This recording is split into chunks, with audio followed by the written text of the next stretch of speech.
Sojourner Truth, delivered 1851, Women's Convention, Akron, Ohio. Well, children, where there is so much racket, there must be something out of kilter.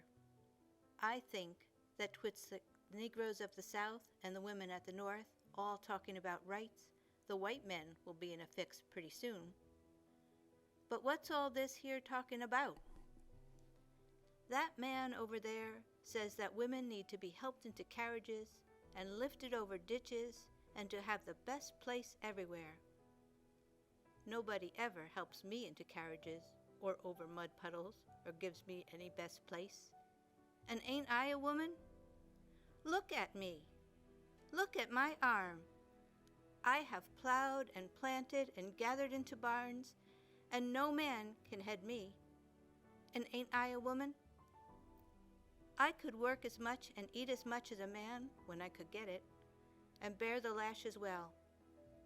And ain't I a woman?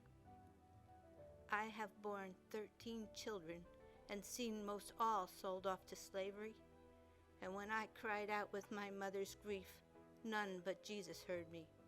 And ain't I a woman? Then they talk about this thing in the head.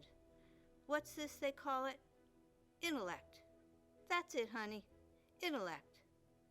What's that got to do with women's rights or Negroes' rights? If my cup won't hold but a pint, and yours holds a quart, wouldn't you be mean not to let me have my little half measure full?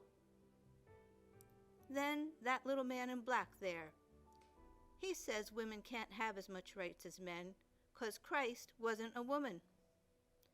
Where did your Christ come from? Where did your Christ come from? From God and a woman. Man had nothing to do with him. If the first woman God ever made was strong enough to turn the world upside down all alone, these women together ought to be able to turn it back and get it right side up again. And now they is asking to do it, the men better let 'em. Obliged to you for hearing me. And now old Sojourner ain't got nothing more to say.